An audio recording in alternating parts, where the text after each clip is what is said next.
ത്തിന്റെ ചുവലിലേക്ക് വെക്കേണ്ട കാര്യമില്ല. അങ്ങനെയാണെങ്കിൽ രാഷ്ട്രീയ രംഗത്തും സാംസ്കാരിക രംഗത്തും സാഹിത്യ രംഗത്തൊക്കെ പെട്ട ഒരുപാട് ആളുകൾ മതരംഗത്തൊക്കെ പെട്ട ധാരാളം ആളുകൾ ഇത്തരം കാര്യങ്ങളിൽ പോയി വീണിട്ടുണ്ടല്ലോ. അതിനെ ആ രൂപത്തിൽ വ്യക്തിപരമായി കണ്ടാൽ മതി. അതിനൊന്നും നമ്മുടെ പൊതു പിന്നെ ഭരണപരമായ കാര്യങ്ങളിലേക്ക് അതിനെ നമ്മൾ കൊണ്ടുവരേണ്ട കാര്യമില്ല.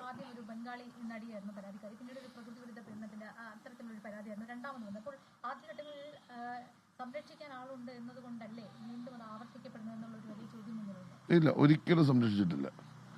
അദ്ദേഹത്തെ പറ്റി ആക്ഷേപം വന്നപ്പോൾ തന്നെ നടപടിക്രമങ്ങൾ അനുസരിച്ച് നിയമപരമായ നടപടികളെല്ലാം സ്വീകരിച്ചു.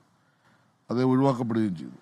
ഒരു സംരക്ഷണവും സംസ്ഥാന ഗവൺമെന്റിന്റെ ഭാഗത്തുനിന്ന്, പോലീസിന്റെ ഭാഗത്തുനിന്ന്, സാംസ്കാരിക വകുപ്പിന്റെ ഭാഗത്തുനിന്നും ഉണ്ടായിട്ടില്ല. ആ കാര്യത്തിൽ ഞങ്ങൾ ശരിയായ നിലപാട് തന്നെയാണ്. അന്നും ഏരിയയോടൊപ്പമുള്ള നിലപാടാണ് ഞങ്ങൾ സ്വീകരിച്ചിട്ടുള്ളത്.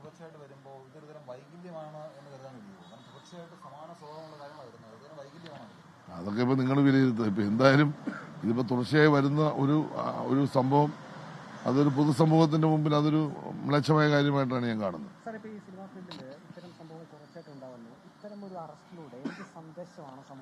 അല്ല, ഗവൺമെന്റിനെ സംബന്ധിച്ചിടത്തോളം ഇത്തരം ആക്ഷേപങ്ങൾ വന്നു കഴിഞ്ഞാൽ നിയമ നടപടി സ്വീകരിക്കുക, ഏത് ഉന്നതനാന്തരം നിയമ നടപടി സ്വീകരിക്കുക, അതാണല്ലോ ഗവൺമെന്റ് നേരത്തെ തന്നെ വ്യക്തമാക്കിയിട്ടുള്ളത്.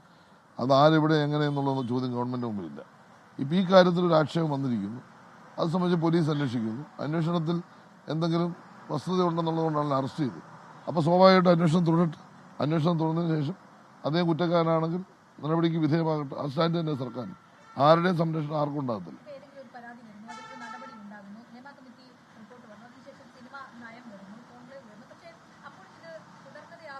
അല്ല, നേരത്തെ നയം വരുന്നതിന് മുമ്പ്, സിനിമാ കോൺക്ലേവ് നടത്തുന്നതിന് മുമ്പ് ഇത് കേരളത്തിൽ പല സ്ഥലത്തും പല സന്ദർഭങ്ങളിലും നടത്തിക്കൊണ്ടിരുന്ന ഒരു കാര്യം എന്ന് വെച്ചാൽ, വളരെ മോശമായ രൂപത്തിൽ ഈ സിനിമാ സെറ്റുകളിൽ വരുന്ന വനിതാ സിനിമാ പ്രവർത്തകരോട് മോശമായി പെരുമാറി ധാരാളം കേസുകൾ നമ്മുടെ മുമ്പിലേക്ക് വന്നതോടുകൂടിയാണ് നയം കൊണ്ടിരുന്നത്.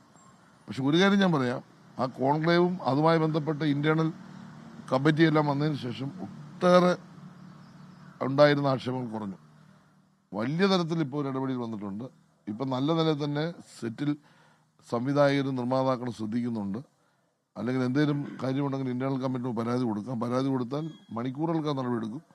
ഇപ്പം തന്നെ ഇത് ഉദാഹരണമാണല്ലോ. ഒരു പരാതി ഒരു വനിത കൊടുത്തു കഴിഞ്ഞപ്പോൾ നിമിഷങ്ങൾക്കുള്ള നടപടിയായല്ലോ. ആ നടപടിയാണ് നയത്തിന്റെ ഭാഗമായി ഞങ്ങൾ പ്രഖ്യാപിച്ചിട്ടുള്ളത്.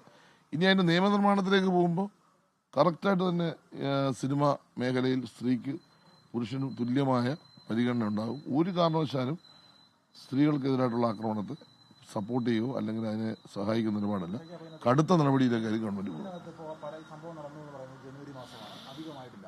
എന്നാൽ പോലും ഈ പറയുന്ന പ്രതി ജാമ്യാപേക്ഷയിൽ പറയുന്നത് പരാതി കൊടുക്കാൻ വൈകി, അതുപോലും അവർ മുതലെടുക്കുകയാണ്. ഈ സംഭവം നടന്നു കഴിഞ്ഞ് ഒരു സ്ത്രീ അതൊന്ന് ഓക്കെ ആയിട്ട് വരാൻ സമയമെടുക്കുന്നതിനെ പോലും ഈ സംഭവം നടന്ന് ഇത്രയും കഴിഞ്ഞ് വൈകിനെ മുതലെടുക്കുന്ന ഒരു സാഹചര്യം ഇപ്പോൾ ഉണ്ടായിട്ടുണ്ട്. ഇന്ന് ജാമ്യാപേക്ഷയിൽ പറയുന്നത് ജനുവരിയിൽ നടന്നതാണ്, പരാതി കൊടുക്കാൻ എന്തുകൊണ്ട് വൈകി എന്നുള്ളതാണ് ആ ചോദ്യം. സംഭവം നടന്നു എന്ന് അതിനകത്ത് നമുക്ക് മനസ്സിലാക്കുകയും ചെയ്യുന്നു. അല്ല, അതിന്റെ കേസിന്റെ നാൾവഴികളെല്ലാം ഞാൻ വായിച്ച് മനസ്സിലാക്കിയിട്ടില്ല. എന്തായാലും നടപടി സ്വീകരിച്ചല്ലോ. അപ്പോൾ അതിനകത്ത് ഇപ്പോൾ സഹായകരമായ നിലപാടല്ലല്ലോ പോലീസ് സ്വീകരിച്ചിട്ടുള്ളത്. പോലീസ് അതായത് അറസ്റ്റ് ചെയ്തു, റിമാൻഡ് ചെയ്തു. അതിന്റെ ബാക്കി നടപടിക്രമങ്ങൾ പോലീസാണ് സ്വീകരിക്കേണ്ടത്. കോടതിയിലേക്ക് അത് വന്നു കഴിഞ്ഞു. കോടതി നിയമപരമായി നീങ്ങട്ടെ. എന്താണ് കോടതി അഭിപ്രായം കേട്ട ശേഷം കൂടുതൽ പറയുന്നതായിരിക്കും നല്ലത്. അല്ല, ഞങ്ങളൊരു കാര്യം പറഞ്ഞല്ലോ, പരാതി കൊടുക്കാൻ താല്പര്യപ്പെടുന്നവരെല്ലാം പരാതി കൊടുക്കാൻ പറ്റിയ ഒരു പോലീസ് സംവിധാനം കേരള ഗവൺമെന്റ് രൂപീകരിച്ചിരുന്നു. അവിടെയൊക്കെ ധാരാളം ആളുകൾ പരാതിയായിട്ട് വരികയും ചെയ്തു. ആ പരാതികൾ മുഴുവൻ അന്വേഷിക്കുകയും ചെയ്തു. ഇപ്പോഴും ഞാൻ പറയുന്നു, പരാതി കൊടുക്കാൻ ആരെങ്കിലും പരാതി കൊടുക്കുക, അതിൽ ഉറച്ചു നിൽക്കുക. പരാതി കൊടുത്തിട്ട് ഏതെങ്കിലും തരത്തിൽ പരാതി പിൻവലിച്ചുകൊണ്ട് പോവുകയല്ലേ ചെയ്യുന്നത്. നമ്മൾ ബോൾഡായി നിലപാട് സ്വീകരിക്കുക. പക്ഷെ ആ പറയുന്ന കാര്യം വസ്തുതയായിരിക്കണം. ഏതെങ്കിലും തരത്തിൽ ഒരാളിനെ വ്യക്തിപരമായി കൈകാര്യം ചെയ്യാൻ വേണ്ടിയുള്ളതാകരുത്. വസ്തുതയാണെങ്കിൽ പരാതിയുമായി മുന്നോട്ട് വന്നാൽ അത് പരിശോധിക്കും. പരിശോധിച്ചിട്ട് അതിനകത്ത് വസ്തുതയുണ്ടെങ്കിൽ ശക്തമായ നടപടി സ്വീകരിക്കുന്നതിന് വേണ്ടിയാണല്ലോ 3 പ്രധാനപ്പെട്ട വനിതാ പോലീസ് ഓഫീസേഴ്സിനെ വെച്ചുകൊണ്ട് ഒരു സംവിധാനം കേരളത്തിൽ ഇപ്പോൾ ഉണ്ട്. ആ സംവിധാനത്തിന് മുമ്പിലേക്ക് വരണം. അപ്പോൾ ഗവൺമെന്റിനെ സംബന്ധിച്ചിടത്തോളം ആ ആറ്റിറ്റ്യൂഡാണ് കൃത്യമായ നടപടി എന്നുള്ളത് തന്നെയാണ്. പക്ഷെ ഏതെങ്കിലും കാരണവശാൽ മറ്റു തരത്തിൽ ഏതെങ്കിലും പ്രലോഭനങ്ങളുടെ ഭാഗമായിട്ടുള്ള പരാതിയാണെങ്കിൽ അത് പരിശോധിച്ച് മറ്റു തരത്തിലുള്ള നടപടിയിലേക്ക് പോവുകയും ചെയ്യും. അതുപോലെ ഇന്നലെ ബിഗ് ടിവിയുടെ റിപ്പോർട്ടറിനെ കോട്ടയത്ത് വെച്ച് കോൺഗ്രസ് നേതാക്കൾ ആക്രമിക്കുന്ന ഒരു സാഹചര്യം. മിനിഞ്ഞാന്ന് ഇടുക്കിയിൽ വെച്ചിട്ട് ശശി തരൂരിന്റെ പരിപാടിയിൽ DCC പ്രസിഡന്റ് ഒരു ഭിന്നശേഷിക്കാരനെ മർദ്ദിക്കുന്ന ഒരു സാഹചര്യമുണ്ട്. ഇത്തരത്തിൽ കോൺഗ്രസ് ഇങ്ങനെ ഈ തെരഞ്ഞെടുപ്പുമായി ബന്ധപ്പെട്ടിട്ട് പ്രചാരണത്തിൽ ഇത്ര അക്രമ സംഭവങ്ങൾ നിരന്തരമായി ആവർത്തിക്കപ്പെടുന്നു? ഇത് പുതിയ കാര്യമൊന്നുമല്ല. എവിടെയെല്ലാം വെച്ച് പിന്നെ മാധ്യമപ്രവർത്തകരെ അവർ ആക്രമിച്ചിട്ടുണ്ട്.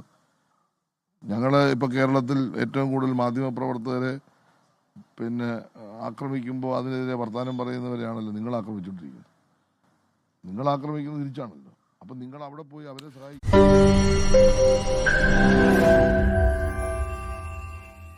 ലോകത്തെവിടെയായാലും ഏത് സമയത്തും 24 വാർത്തകളും ഓഗ്മെന്റഡ് റിയാലിറ്റി പാക്കേജുകളും എക്സ്പ്ലെയിനറുകളും വിശദമായി കാണാൻ ഞങ്ങളുടെ യൂട്യൂബ് ചാനൽ നിങ്ങൾക്ക് സബ്സ്ക്രൈബ് ചെയ്യാം.